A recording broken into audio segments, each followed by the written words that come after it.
It's okay, it takes time. I know. Welcome back to Strong. I am so excited. Today we are meeting with the incredible Buzi Mabuza, who is many things. But before I list all of these incredible achievements, I want to say that the woman in front of us today is a woman of strength, of resilience, a woman that we want our daughters and our sons to be introduced to. Her journey, her story, her experiences are incredible milestones that young people should be exposed to, because experiences like Buza Mabuza's should be shared. These are the resilient experiences that we want young people to be growing up and listening to. In front of us today, we have a chairperson of the board, the Industrial Development Corporation, IDC, which is the biggest development financial institute in the sub-Saharan Africa. She served on the IDC board as a non-executive director for 3 years, a business leader, and previously served as a chairperson at Central Energy Fund. She is a shareholder to a number of subsidiaries that operate fossil fuel energy as well as alternative energy. And among other achievements, this is a woman who is passionate about transforming South Africa's economic and social landscape. She holds an MBA from New York Leonard Stern School of Business and a Bachelor's of Arts in Maths and Computer Science from Hunter College City of New York City. Welcome, Buzi. I am just so honored and humbled that you took time to speak with me this morning here in Dubai. And I know that you're here on a short visit, so we won't keep you very long. Maria, thank you so much for the wonderful, warm introduction. And thank you most especially for the opportunity to have this conversation with you this morning. Oh, I don't know where to begin, but I definitely want to put out there that today's conversation, I want to feel like a conversation of learning, of growth, and in deep respect. And I feel what's very, very important is sometimes when we have real conversations, one is afraid to ask the questions that they don't understand, because the assumption is that we might be silly if we ask the wrong question. But I feel if we are going to evolve and if we are going to help our children change the world tomorrow, bring down bias and discrimination, we need to start asking questions with curiosity. So I'm going to be doing that on this conversation today. And I think what I'd like to do is just begin with, take us back to the younger Buzi, put it into context for us, because young men and young women will look up to you and listen to the list of achievements and almost forget that the woman in front of us didn't begin that way. The woman in front of us had a journey of strength and resilience, but that wasn't an easy journey that took you to where you are. So if you can, take us back down that memory lane. Maria, what a big question. And something actually just a day or two ago was stirred in me when I attended the Global Prosperity Initiative, where I was actually invited as a speaker. This is part, of course, of the GIMIS initiative. But just looking back, I was born in rural South Africa. I grew up in a number of little rural towns which border the Kruger National Park, which I hope you and many of your listeners will visit one day, because it is an absolute marvel. I grew up at a time when water was scarce. Electricity was not readily available, but love, nurture, and care was in abundance. My parents were both teachers, and they wanted to make sure that we get the best education possible. I'm the eldest of 6 children. And therefore, from a very young age, from around 12, I needed to kind of take responsibility for my younger siblings.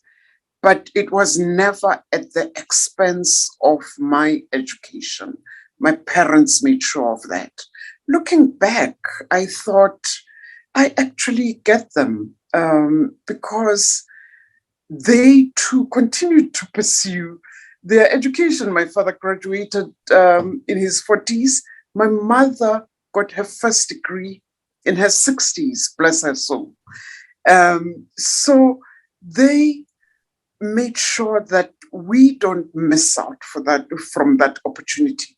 But what I found was that at each point of my studies, right from my teens, I started getting involved as a student activist because I understood that social equity was not just about the individual, it was about making sure that communities move together so that we don't leave anybody behind. So I was a student activist for most of my life. In fact, Maria, I left university studies in the middle of my studies in South Africa because of where the country was. So I was one of the young people that were detained in 1986. And what gutted me completely was that following my detention, the government of that time did not allow me back into an educational institution.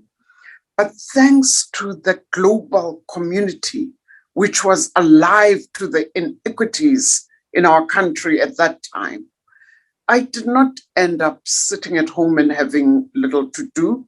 I ended up at some of the best institutions in another part of the world. And I'll therefore forever be grateful to the world that they did not see the African continent or South Africa in isolation. At Wednesday's session, I was reminded of that.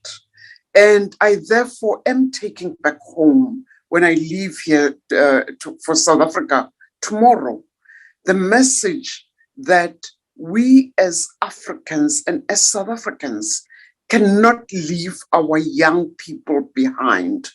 Poverty levels in our continent hit the young people the most. Unemployment is worst amongst young people. And yet we have not found a workable formula of bringing young people to the table and listening to them and hearing from them. I'm taking with me that message, Maria.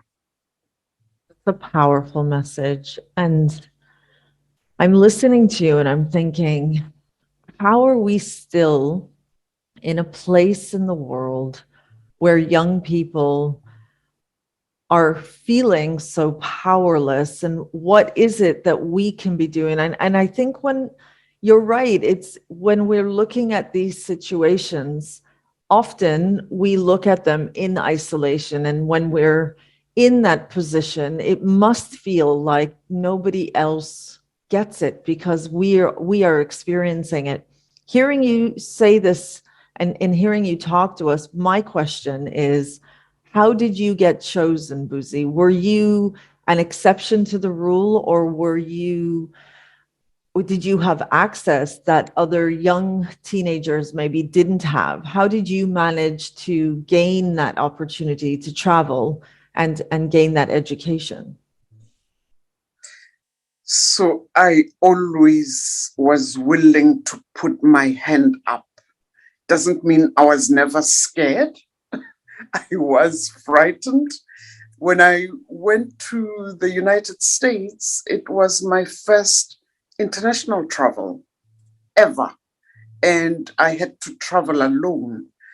But I looked at that as an opportunity and therefore put my hand up. On the positive side, I believe that for those of us who availed ourselves for that opportunity, honestly, the international community was available. But of course, we had to apply ourselves. So, in terms of my studies, my performance was there for all to see, and I think it was therefore recognized. And when I arrived in the United States, even though there were setbacks in terms of me having to redo some of the subjects that I had already done, I did not see that as an obstacle. I actually welcomed it and retook those subjects. So it was being available for those opportunities, not viewing obstacles as obstacles, but seeing the other side of that coin as an opportunity. And Maria, I don't want to diminish the challenges. Challenges are always there, but one needs to be trying in action all the time. We can't sit back and say, goodness, let me think, let me try and work out how to navigate this challenge without being at the table. So I believe that that attitude may have assisted me, and I hope that that's something that I've carried with me all my life. Amazing. I'm going to ask you a question that the world was talking about and then suddenly went quiet. What is it like to be a woman of color in the 21st century? It's difficult, and what's frustrating is that it should not be difficult. Somebody at my age, Maria, and with my professional track record, should at this point of my life be recognized for my track record and for my humanness, not recognized first for the kind of hair, the killiness of my hair, or the color of my skin. However, at each and every single point and turn, this is still the situation. And most painful for me is that we as people of color may in many instances have actually internalized the psychology of the oppressed. And we therefore initiate microaggressions against each other in anticipation or almost in protection of the very powerful, very moneyed white world. And even where we pay lip service to equality and understanding equity, I am afraid we still haven't found the real source of our humanness, so that when we look at each other, we see past the facade and we see the soul. We recognize that humanness, which is so actually interconnected and interdependent to each other.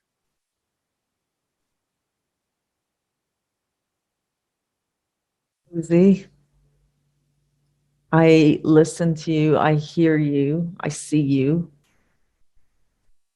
I know that as an educator, I was never taught how to unveil the layers of identity, and I was never taught how to recognize bias and discrimination.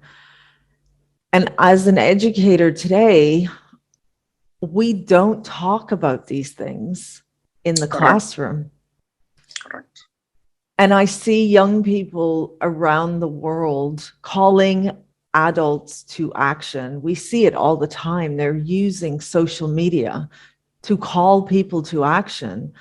And yet it's so almost impossible for things to change without going deeper and deeper and deeper. And I think we have to go to the foundation. And although I may be very naive to this conversation, I do believe that before we can make change, we have to teach and reteach history. We have to really learn about the paradigms of perspectives, and we have to be able to teach young people through the eyes of the oppressed, not to oppress the oppressor, but to unveil and say, what if you could see it through their eyes? How would that be different? But we know that that can't happen overnight. And although I wish it could happen in our lifetime, I'm hoping that we can see change at least. I am embarrassed to say that it's 2021, almost 2022, Yeah. and I'm listening to an incredible woman feeling what you've just described. And yet we scream equity for women, and it's not even as simple as that. What have you seen in your journey as a career woman, an incredibly successful career woman? What have you seen when you're at the table? Is it because we talk about gender equality, but we know it's not just as simple as gender equality. We know that there are layers of gender, and we know that there are almost allowances of who's going to be at the table. So when you're at the table, when you are sitting and discussing finance and energy, who else is at the table with you? And how do you, or how easy is the path for a woman in the room, a woman of color in the room, compared to a white woman in the room? And I know it's a subjective experience, so I'm not going to, we're not going to say that your experience is everybody's experience, but we want to know what it's like through your eyes. So, Maria, we are fortunate in my country in that the legal and legislative framework is there to protect women, but that's protecting us on paper. What has actually moved the needle, in my view, is that because government demands that women must be represented in proportion to the population statistics, where this has been achieved, there is resistance. So you'll see that the change was much swifter in public institutions and in government institutions, and it was much more timeous. In the private sector, however, I think we started, first of all, with window dressing, bringing in the one or two women so that we can say we have some women, even though they may not be 50% and therefore representative or reflective of the population statistics, where the change has happened and women have been brought to the table in their numbers. The solidarity is very strong, and therefore the impact is absolutely fact. We sit at the table as equals, and the best amongst us gravitates to lead the team, and it doesn't matter whether it's a woman or a man. That is proof, in my view, that we need to actually start bringing start bringing young people to the table. So in South Africa, I did say a little bit earlier, I would like to see a stronger movement in bringing young people to the table, because I believe that's when their voices will also start rising. Now, when I look at the beauty of this new social media connected world, is that we tend to connect outside of the boundaries that are set up by laws, regulations, and society. And therefore, I witness young people making friendships on social media across boundaries.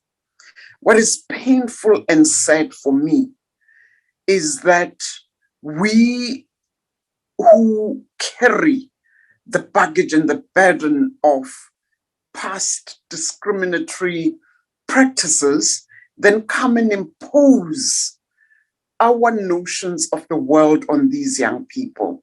So I must quote the COP26 very painful experience where there were 5, I think, young girls who were in a picture together at COP26, with Greta Thunberg at the center. And one of those 5 young girls was, of course, a girl that looked like my granddaughter.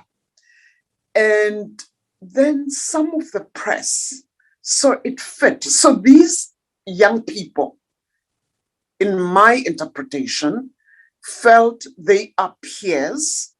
They connected around the climate change cause that they were fighting for, and they got each other in terms of what it is, what kind of world they want to see. But this young Black girl was singled out by the media or by some press and literally cropped out of that picture.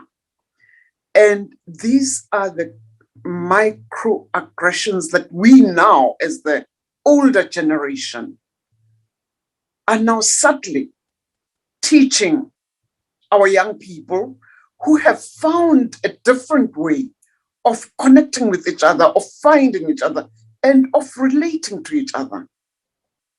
That has to change. And it can only change when the young people's voices are heard and listened to.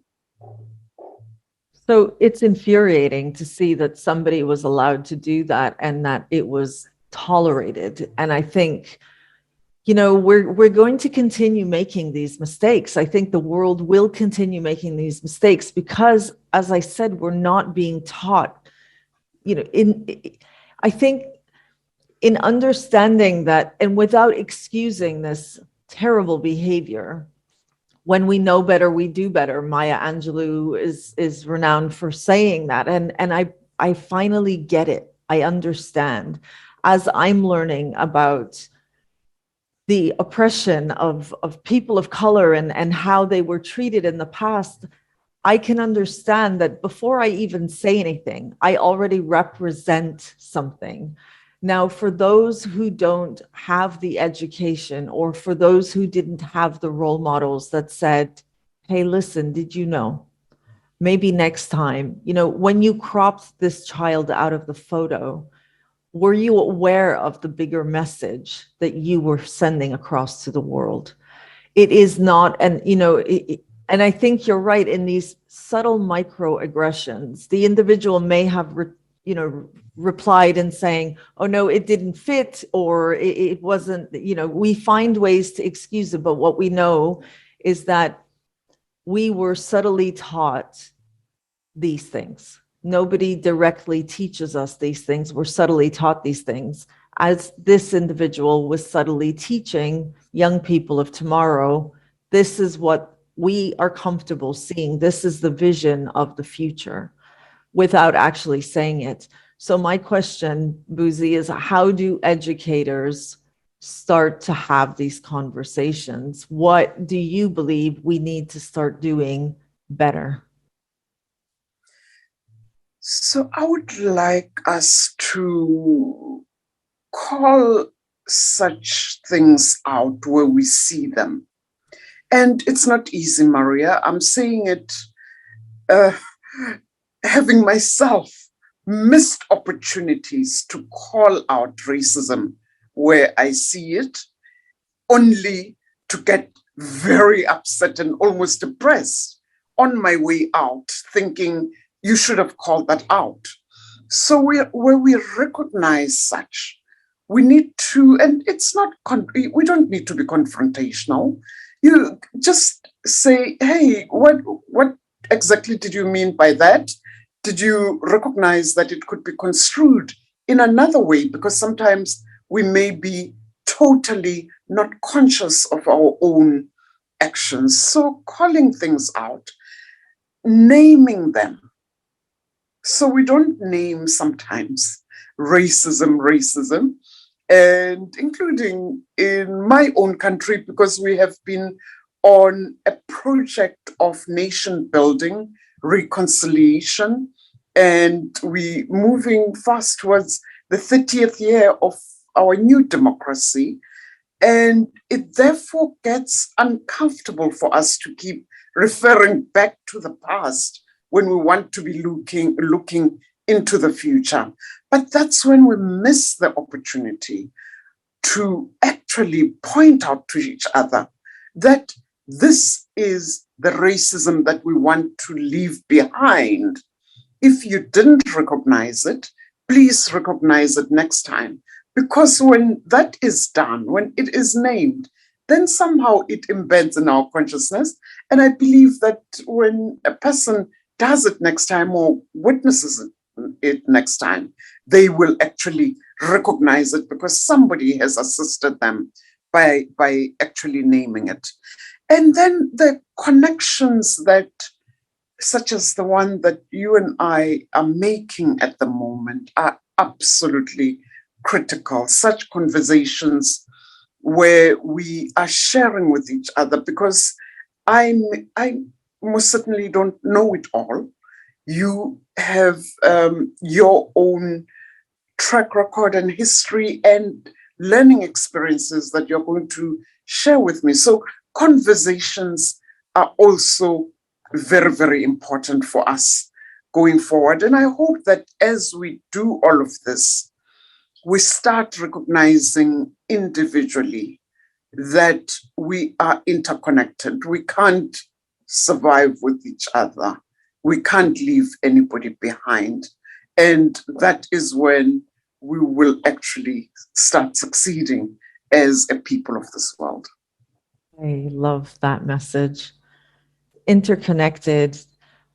I want to ask you, going back to what you mentioned about calling out and being comfortable with the uncomfortable, recognizing racism for racism. And I know that white people will think, oh no, I'm not a racist, because in our mind, a racist looks like a certain type of person.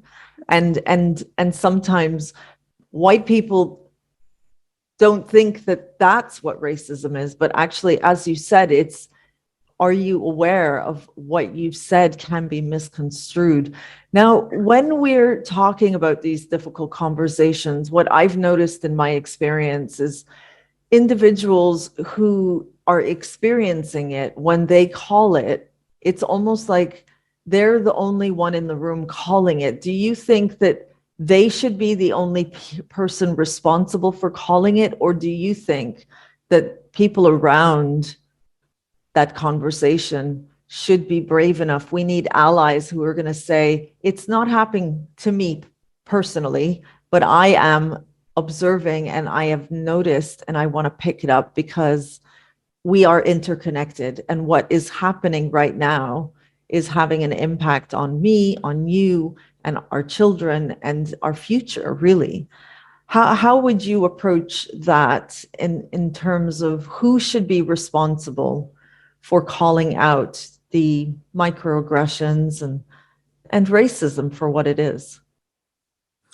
So ideally, Maria, the victim should not be the first one calling it out, because they are probably in a more difficult position than those of us who are observing. But if the victim does have the strength to call it out, then those of us who are in the room should amplify that voice almost immediately.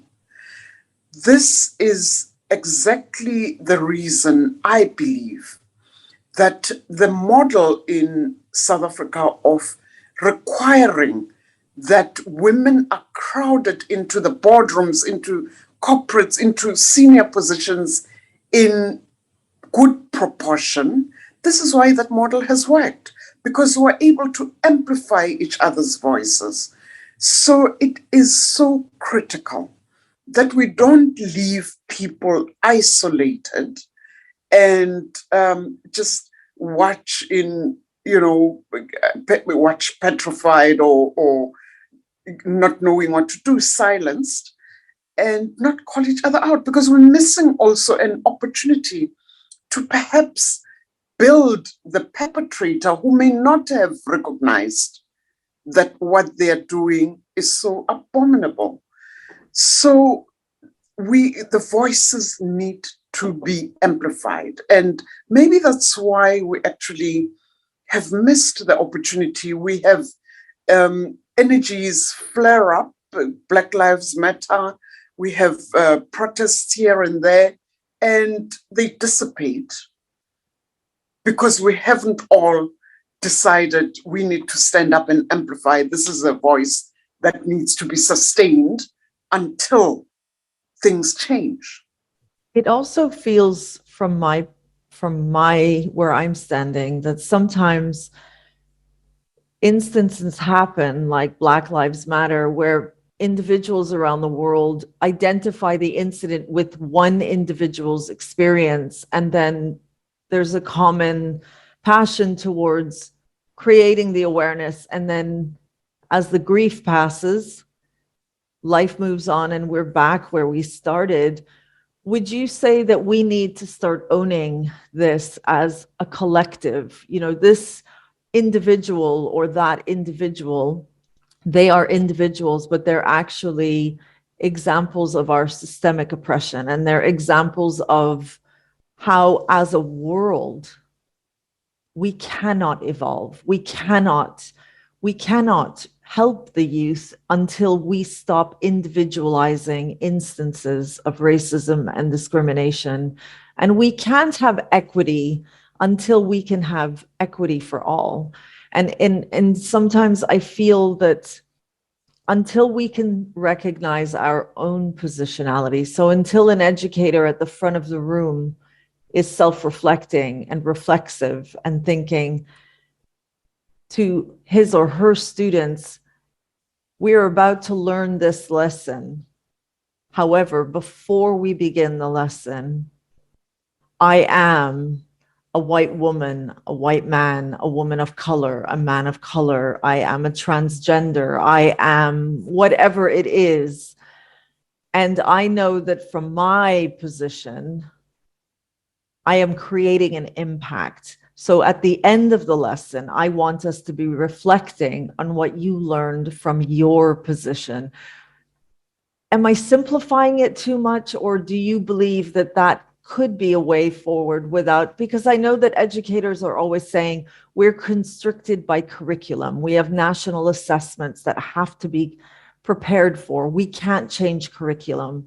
We'll have these conversations after class, but it's a missed learning opportunity after class, because for 90 minutes or 50 minutes, young people are being exposed to subtle racism and discrimination by the one person at the front of the room that is using the role of teacher and learner and educator, but not really pinpointing. And I think we can't wait to, it's kind of like we witness the situation of discrimination, and then we take the individual to the side when everybody leaves and says, how are you feeling? I'm so sorry that happened to you. But we have to have these conversations in public.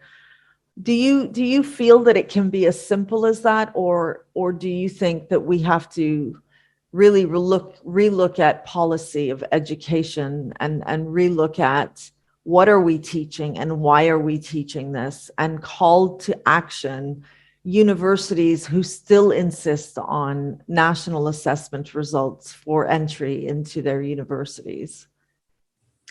Every single aspect of that is so important, Maria. So in our individual environments, in our small circles of influence, we need to make sure that we are bringing that influence to bear. We must have those conversations. We wouldn't be on this particular planet if we were not meant to interact, to bring whatever we bring to the table, to bring our different personalities, our different cultures, our different manners of speaking. This is what makes the world tick. And if we do lift those conversations in those interpersonal environments, not just on a one-on-one basis, but if we're in a group, let's feel comfortable to raise the issues in the group. You, as an educator, have a critical role, because the young people that you interact with actually look up to you.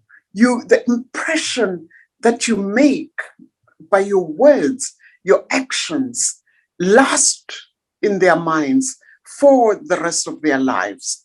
So if you raise the issues in the room, not just wait for the moment to pull somebody aside, that is a moment not just to teach the perpetrator, not just to teach the victim, but to teach the observer, and therefore enable them to handle situations better the next time around. While all of that is happening, of course, the policy aspects must be addressed.